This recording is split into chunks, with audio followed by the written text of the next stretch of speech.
Welcome everybody, I'm MonkieC, and with the new NFL season right around the corner, Madden 25 is finally here. If you're anything like me, one of the most exciting parts of the game is diving into franchise mode and tackling the challenges of rebuilding a team. But the most frequently asked question is which teams are the best candidates for a rebuild this year. In this video, I'll be breaking down 5 teams from the NFC that are primed for a rebuild with a few surprises along the way. And don't worry, I'll have another video covering the top 5 AFC teams as well. If you enjoy this content, please make sure to like and subscribe for more. I'll also be sharing my journey through my own franchise series right here on this channel. Now let's jump into it and start with the first team that needs a more traditional rebuild, the New York Giants. The Giants' last Super Bowl win was back in 2012 during those unforgettable underdog runs where they dethroned Tom Brady not once, but twice. However, since then, it's been a long journey filled with disappointment and frustration for Giants fans.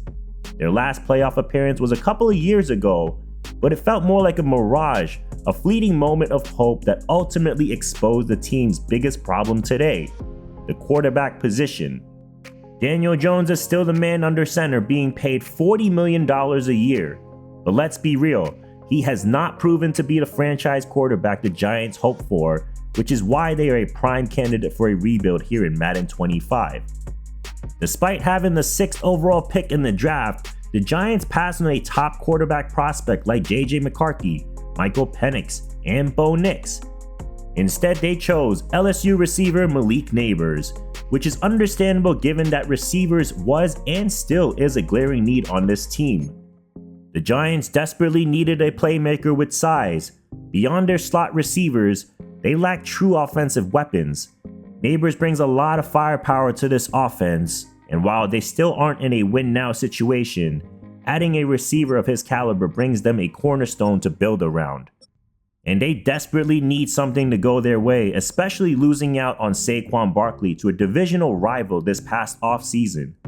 But they did move on from one former Penn State player to another in Theo Johnson, who will most likely be starting in his rookie year after Darren Waller's retirement, and may be a young player you look to develop. But beyond these exciting new rookies, this offense is still abysmal. And that includes this offensive line that is one of the worst in the league. I'm sure they're grateful that one of them has panned out in Andrew Thomas, but beyond that, you'll need to find more pieces for this O-line to secure whoever your quarterback is. And if you like drafting playmakers, quarterback, or offense in general, the Giants are your team. On the defensive side of the ball, the Giants also have some holes to fill. Their corners are lacking size, which is a problem when you're facing elite receivers in the NFC East. They did draft a solid safety in Tyler Nubin, and while he brings some stability to the secondary, it's still not enough to feel confident that this unit can keep up with the receivers in this league. Perhaps the biggest bright spots on this team is specifically their defensive line, which was what brought this franchise Super Bowls in the past. The acquisition of Brian Burns was probably the biggest move this offseason that will put some offenses on their toes in adding some much needed juice to this front 7. And he gets to be paired up with Dexter Lawrence in the front lines, and this could bring the possibilities of so many one-on-one matchups. Could this be the key to unlocking a breakout season for Kayvon Thibodeau soon? The pass rush has the potential to be elite, but the rest of the defense needs to catch up. And their off-ball linebackers will give this front 7 some more balance, which gives you some comfort to invest heavily in the offense after your first season. There are some pieces to work with, but we are far from talking about this team contending soon. There's still a ton of work to be done, which makes the Giants a prime candidate for a rebuild. You'll need to address the quarterback situation, continue to develop the young talent, and fill the many gaps on this roster. It's not going to be easy, but with the right moves, you could turn this team back to its championship ways. Going from a potentially last place team, this next team did finish last a year ago, and that's the Carolina Panthers. This team was the worst team this past season, and even with their struggles, they didn't even reap the rewards of the number 1 pick in the draft. Why? Because they traded it away a year prior to the Chicago Bears to move up for their current quarterback, Bryce Young. It's still early to place judgment on him after just 1 year, especially the lack of support he had from the offensive line and playmakers and running back, basically the entire offense. Adam Thielen was his most reliable target, but let's be real. Thielen is well past his prime, and the Panthers recognized this and knew they needed to put a supporting cast around Young if they want him to succeed. That's why they made the bold move trading up at the end of the first round to select Xavier Legette, a local talent who played his college ball in South Carolina. Legette is a big body receiver with good hands, and they're hoping that he can bolster this group up. There's still a lot of growth that needs to be done with his route running, but this is a step in the right direction for the offense if he pans out. Luckily, Legette doesn't have to carry the load alone. The Panthers also traded for Deontay Johnson from the Steelers, a move that should create more space for Bryce Young to scan the field and find his options downfield. Johnson's ability to get open will be key in Young's development and gain confidence in a passing game. The Panthers didn't stop there. They also selected 2 offensive players from Texas, one of whom is running back Jonathan Brooks. Brooks is going to be a vital part of this offense since the Panthers were the worst rushing team in the NFL last year. Establishing a solid ground game will be crucial in relieving some of the pressure off this entire offense. But the question remains if you can help develop Jonathan Brooks. Now, the offensive line is in a better shape than it was in a year ago, but there's still a lot of work to be done. If they can improve and give Young the protection that he needs, this offense could start clicking, making the Panthers contenders sooner rather than later. Defensively, there have been some big changes. We know they lost Brian Burns, Frankie Louvu, Jeremy Chin, which was a huge blow, but there are still some bright spots, like Derek Brown. Brown's versatility allows him to play as a defensive end or nose tackle in this defense, and that's a rare talent to have, especially when the quality of defensive tackles are so hard to develop and find nowadays. The secondary is led by J.C. Horn, a promising young corner, but this defense is in a rebuild after losing some key pieces through trades and free agency. But both sides of the ball are going to need significant improvements if this team is going to get back to being relevant in the league. So can you bring the Panthers back into the spotlight? Can you lead them to the Super Bowl like they did with Cam Newton? Or are there going to be more shortcomings in the near future? And no, I'm not talking about Bryce Young's height. But let's stay in the division with this next team. From young stars developing to aging veterans trying to remain competitive, and that's the New Orleans Saints. This team finds a way to escape salary cap deficits every year, but the Saints have been and are still in a long search for their franchise quarterback since the legendary Drew Brees hung up his cleats, and they have Derek Carr now. But he's not exactly a long-term solution. You could consider developing a guy like Spencer Rattler as his successor, or you might look to draft one in the near future to find your franchise guy. And while on the topic of the draft, there were rumors that they were trying to move up in the draft for a guy like Michael Penix, but they stayed put and selected Taisi Fuanga instead. Fuanga is a solid, safe pick, especially given the Saints' desperate need to revamp this offensive line. It's rare to think that the Saints are struggling on the offensive line, but that's the reality. Trevor Penning hasn't worked out at left tackle, and Ryan Ramczyk, who was once a cornerstone, is now injury-prone and nearing the end of his career. Fuanga is a strong building block to start revamping this offensive line unit, and can provide some assists to Alvin Kamara, who is still a key piece to this offense, and man, he's also hitting 30 soon as a running back, so some decisions there need to be made as well. Other weapons on this offense have some reliable options with Chris Olave and Rashid Shaheed, who have shown they can make plays when given the chance. But they need more than just reliability. They need someone who's able to get them the ball consistently so they can become game changers if they want to return to the top of the NFC South. But there's a lot of work to be done on this side of the ball. Defensively, the Saints had opportunities to bolster this aging defensive line, which still includes the veteran Cameron Jordan. But instead, they chose to focus on the secondary by drafting Kool-Aid McKinstry.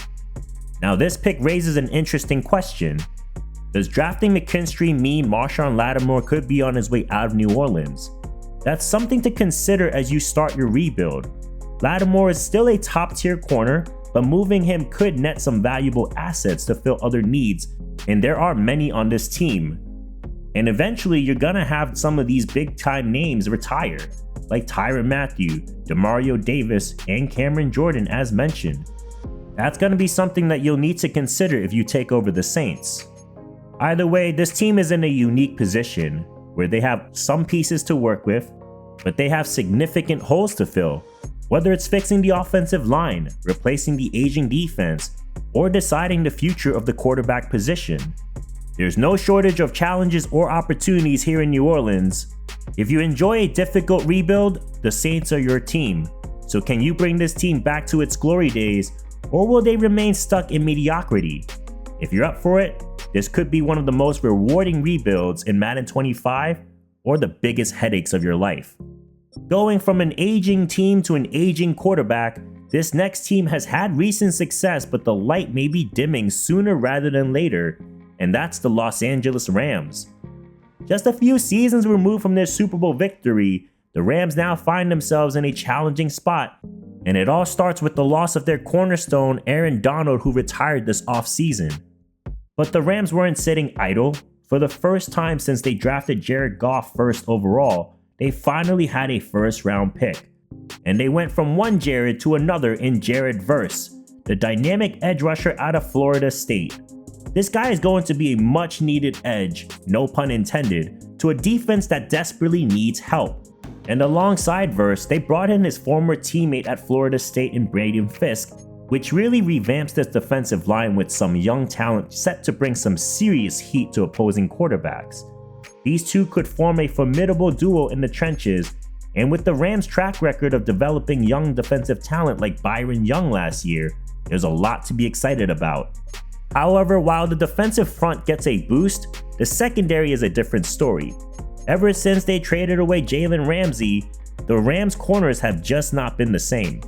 And when you're in a division where you're facing against the likes of DK Metcalf, Marvin Harrison Jr., and Deebo Samuel, that's a serious problem. If you like drafting corners, the Rams are your team because upgrading the secondary has to be a top priority if you want this defense to hold its own. On the offensive side of the ball, there's some relief, but things aren't much easier. The offensive line is still a major concern, and without any solid protection, it's hard to get anything going. The Rams also might lean more on their run game this year with Kyren Williams and the newly drafted Blake Corum out of Michigan. But that only gets you so far if your line doesn't hold up. Then there's the question of how much longer you can rely on Matthew Stafford. He's 36 years old, and there is no successor in place on this roster that can take his place anytime soon. I do envision Stafford to continue his success, but what does this offense look like in the near future without him? Cooper Kupp is also getting up there in age, and he's still capable of making tremendous plays, don't get me wrong, but how much more can you milk out of him and Stafford as they near the end of their career, or maybe even they're past their prime at this point? But looking forward, they did hit big time with a rising superstar in Puka Nacua, who is such an exciting piece to build around your offense. He's got everything you want in a receiver, and big numbers are coming his way. You just wonder who's going to be throwing the ball to him in the near future soon. The Rams are in a fascinating spot. They've got some young guys to develop, but there are a lot of gaps on this roster and more to come. And if they want to get back to contending in one of the toughest divisions in football, they'll need to inject some young talent soon, from retooling their defense to finding their next franchise quarterback, and there's just no shortage of challenges in Los Angeles. And to add to the difficulty, you will start your first year without a second round pick. And the last one is going to remain in the NFC West division, which may be a surprise, but it's the Seattle Seahawks. It feels like just yesterday the Seahawks were on the brink of establishing a dynasty after their dominant Super Bowl win over the Broncos. But nearly a decade has passed since that unforgettable moment when Russell Wilson threw that fateful interception in the next Super Bowl, a play that altered the course of this entire franchise. Fast forward to today, with the Seahawks recently missing the playoffs, it's clear they're now at a crossroads. The Seahawks might not be everyone's first pick for a rebuild, considering the exciting talent still on this roster. DK Metcalf remains one of the most dominating receivers in the league. But with only 2 years left on his contract, if the team's trajectory starts to head south, would Metcalf become a trade option, or is he the cornerstone you build around, aiming to make him one of Seattle's all-time greats? You have Noah Fant at tight end that could still be an upgrade. Tyler Lockett, now 31, is potentially nearing regression, but the Seahawks prepared for this by drafting Jackson Smith-Njigba in the first round last year. While his rookie season wasn't flashy, the potential is still there for him to emerge as a star with more opportunities heading his way. And let's not forget about the ground game. Kenneth Walker is a young, explosive running back and currently the highest rated player on the team according to Madden 25. He can be the focal point of your offense, but for him to truly thrive, this offensive line needs some serious upgrades. The Seahawks O-line has been a sore spot for years, and improving it should be one of your top priorities in this rebuild. But perhaps the bigger priority is the quarterback position. I'm all for a feel-good story, and kudos to the Seahawks for the trade that brought him in after Russell Wilson's departure. However, it's clear that the team needs a long-term solution under center. Geno has had his moments, but there were rumors that the Seahawks were considering to move up in the draft for Michael Penix. Regardless, finding your future quarterback is an essential part of rebuilding the Seahawks. Or this could eventually end up being a Sam Howell rebuild instead. But that's a decision that has to be made, and made soon. In the first round, they pivoted to the other side of the ball and took Byron Murphy. Now let me preface this. I love Byron Murphy in the draft. Maybe my favorite defensive player in the class, but I thought for sure the Seahawks would have taken an offensive line in what was a very offensive heavy class. And obviously it didn't work out that way. Still, Murphy is a fantastic talent, and he has the versatility to play nose tackle as well, which he did back in college even with a 360-pound T'Vondre Sweat in the same roster. He's certainly a talent that you can be excited about and a key guy that you can build your defense around. Beyond that, there's some improvements that can be made. The Seahawks traded a second-round pick to snag Leonard Williams from the Giants, but he's getting older, and honestly, the entire front seven could benefit from an injection of younger and more talented players. Or you would hope that some of these starters on defense will rise up in their one-year prove-it deals. The secondary is still on track with Devin Witherspoon and Reek Woolen at corner, but it's clear this unit is far from the legendary Legion of Boom, especially at the safety position. There were other teams like the Cardinals or Vikings that were also prime candidates for a rebuild, and while the Seahawks might not scream rebuild at first glance, there's no question they are a mid-tier team that is soon facing a dilemma. Either continue to compete and risk consistently falling short, or eventually decide to blow it all up and start fresh, especially when you have to decide what to do with all these guys once their contract is up after the second season of this rebuild.